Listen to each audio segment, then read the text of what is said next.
Hé, c'est quoi le texte? Hmm?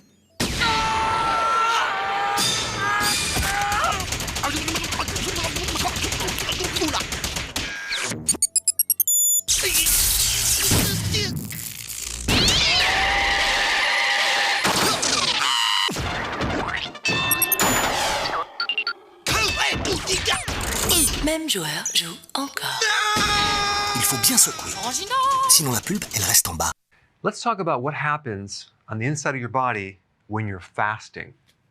So over here we have a start of a fast, and we go 24 hours, 48, and 72. So there's a lot of really magical things that happen when you fast. Our bodies have developed over a long period of time and have adapted to starvation many, many times. So we have all these unique proteins that get expressed or turned on that have to do with your brain doing better, the different parts of your body surviving better. Our bodies have not adapted to the frequency of eating like we do now, like every 3 hours. So right around 12 hours, we get this spike in growth hormone. Growth hormone is the anti-aging hormone. It's the main fat-burning hormone. It's the hormone involved with healing joints, and it's involved with protein synthesis or making different new proteins. Some people take growth hormone, get injected. I don't recommend it, but they take it to help heal certain parts of your body. But guess what? Fasting will trigger it automatically. So just by the fact that you're fasting, you can increase growth hormone. And of course, exercise will also increase growth hormone as well. So it starts about 12 hours and it increases as you go on and on. Now, at about 18 hours, you start developing something called autophagy.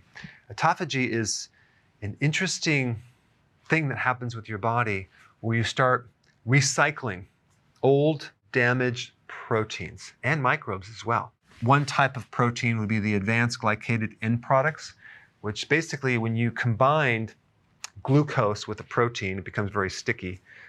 So let's say you're on a high carbohydrate diet and that sugar combines with your own protein in your body, and that starts to glycate or just kind of destroy some of the proteins in your body, and then they don't function anymore, and they get sticky and they clog things up.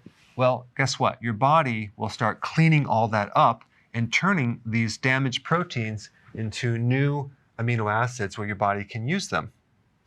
Amyloid plaquing, which occurs in the brain and other parts of the body, is a type of protein that can be cleaned up with autophagy. So it's any type of cellular proteins that are not working anymore in your body. Autophagy will start cleaning that up and start to renew the tissue.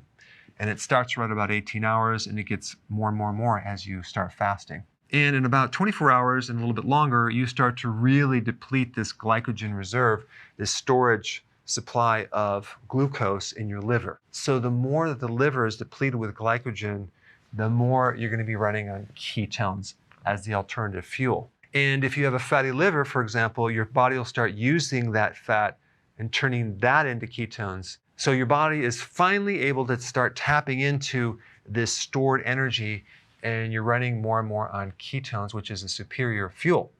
And because you're running on ketones, ketones are an appetite suppressant. So your hunger goes away, cravings are gone. They're antioxidants, so you're building up your antioxidant reserve. They provide more oxygen, so your body is running on more oxygen, less CO2. It's more efficient. And because ketones are a much more efficient fuel than glucose, the thyroid does not have to work as hard. And you may find that your T3 is a little bit lower, but the thyroid stimulating hormone is normal. And all that means is your thyroid is adapting to this new type of fuel. Now, some other cool things that are happening right around 24 hours is that your inflammation is dropping significantly. If you wanted to even speed it up more, you can add some vitamin D to that, and that will really help you. So any type of conditions that involve inflammatory states like arthritis, bursitis, autoimmune type conditions start to improve about 24 hours. You start getting more gut healing because the gut now doesn't have to work so frequently with the gallbladder being stimulated and the pancreas stimulating its enzymes. The gut finally has a chance to just chill out. So if you have this condition called SIBO, which there are microbes in the small intestine, and they should normally be in the large intestine, that starts to become corrected. You start increasing stem cell in the gut, so your gut starts to heal. The heart loves ketones way better than glucose, so you start getting improvement in the cardiovascular function and as well as in brain function. There's something called BDNF. This is a factor that helps make new brain cells. So your brain starts to repair at 24 hours.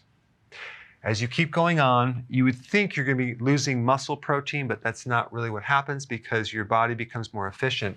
And there are certain genes that are sparing proteins, so it's not using muscle protein. So the efficiency of fuel is much better.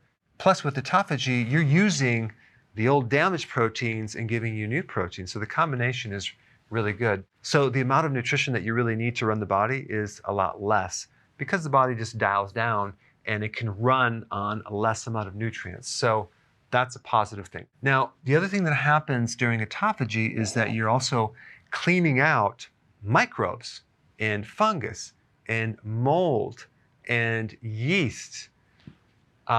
And to kill off those microbes, your body develops certain oxidants, and you also have antioxidants on the flip side. So your body actually makes things like hydrogen peroxide to kill off microbes, but it also, on the flip side, makes its own antioxidants to actually protect the body against the oxidation. So we have this entire balance.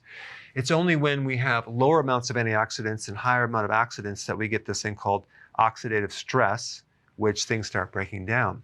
But when you're doing fasting, you're getting a nice balance of more antioxidants and your body's starting to heal.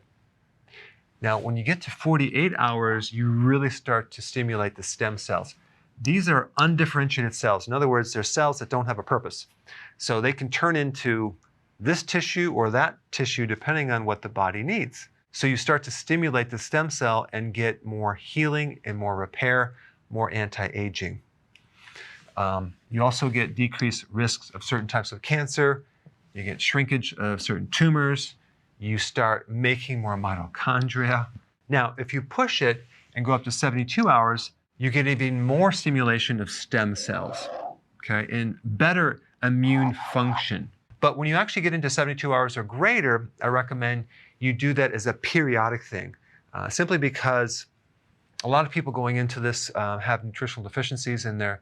If you jump in too fast, you can get a little bit dizzy, you can have some side effects, so you want to gradually do this over a period of time. But those are some general things that happen when you're fasting. I recommend doing intermittent fasting on a regular basis, okay? And probably a good average pattern of doing this would be going 18 hours of fasting with a 6-hour window. So you would eat and then wait 6 hours later and then eat and then fast for 18 hours. This would be a really good pattern to follow. And then you can actually make it more strict over time depending on how you do. Then what you can do is periodic prolonged fasting to achieve additional health benefits, whether it's for your immune system because you have an autoimmune problem, or you just want to look younger with your skin, or you want more brain cells, you want better heart function, better gut function, or let's say you have cancer and you want to improve that. Because one thing that fasting will do is it will increase your resistance to stress. And even if someone's on chemotherapy, it will actually help the body's resistance against chemicals and poisons, which is quite remarkable. Make sure you take your minerals during fasting. So I know a lot of people recommend just doing either a water fast, that you're just drinking water, or a dry fast where you're not drinking anything. I recommend doing a water fast with nutrients just because if you are deficient, you can have problems. So you want your minerals, you want your B vitamins, and you want your salt. Very important. Right around 8 o'clock in the morning, you have the spike in cortisol.